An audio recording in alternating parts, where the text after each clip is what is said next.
The first clues surfaced far from any camera flash or red carpet event. In the quiet sweep of the Scottish Highlands, mornings drift slowly, mist curling over hillsides, routines unfolding unchanged for generations. Locals are familiar with silence and solitude, which is why no one questioned the sight at first, two children laughing near a stone cottage beneath the rising sun.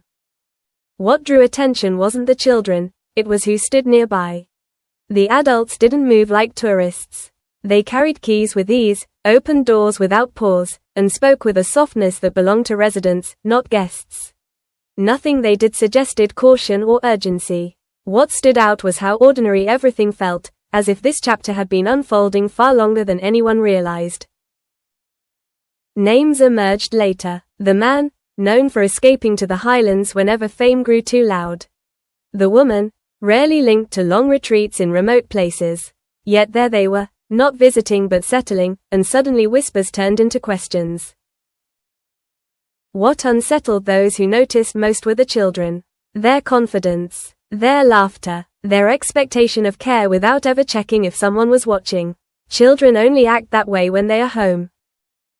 Then came the details. School bags by the entryway, tiny boots aligned beside larger ones, drawings taped to windows facing the hills. Not weekend clutter, evidence of a life repeated day after day.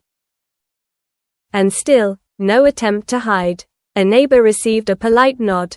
A delivery was accepted with a smile. No rushing inside, no whispered warnings. Recognition wasn't met with fear, it was met with calm. As if the truth wasn't a threat. Which led to a single compelling question. If this life were meant to be secret, why did it look so settled? Locals later described the two adults as perfectly synchronized. No staged affection, no forced distance, just an effortless rhythm built on shared responsibility. Choices seemed mutual, reactions instinctive, roles understood without being spoken. There had been no grand announcement, but there had been hints. Fewer public appearances together, longer gaps between projects, time unaccounted for, time that now seemed intentional. The children didn't act like they were being shielded from the world, they behaved like the world had never intruded at all. Their innocence suggested priorities had shifted, success measured not in headlines but in stability. To those who once obsessed over theories and speculations, this reality felt almost disarming. No dramatic exposé, no scandal, just a quiet existence far from the storm that once defined their lives on screen. By the time rumors drifted beyond the Highlands, the story no longer sounded like gossip.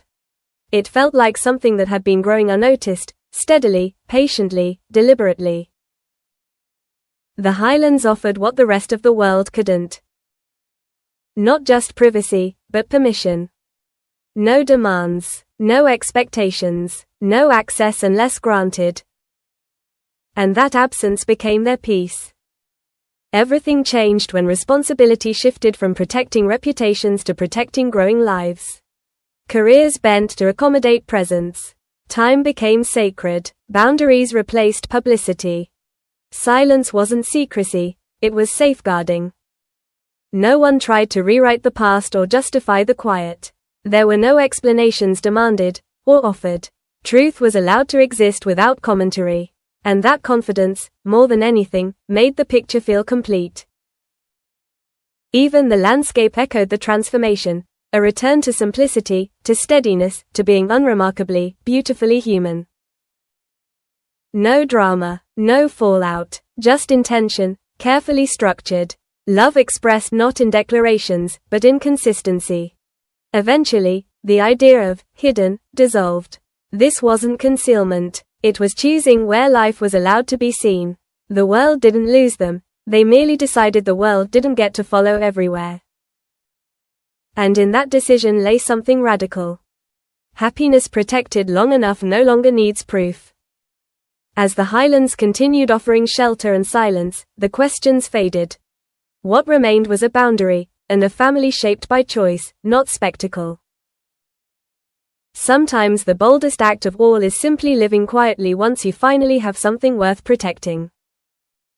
In a landscape built on appearances, this truth felt like rebellion.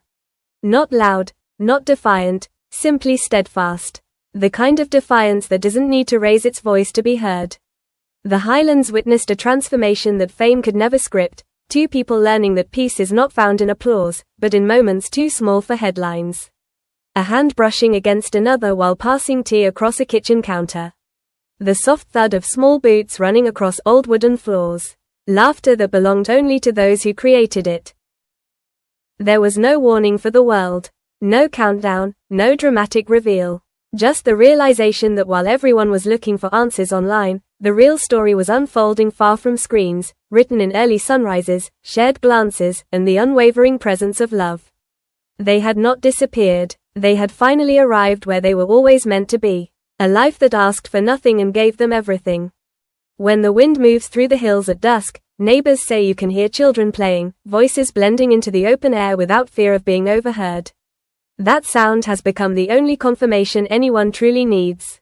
Because a quiet life, when chosen freely, becomes the loudest truth of all, a happiness that doesn't need to be seen to be real.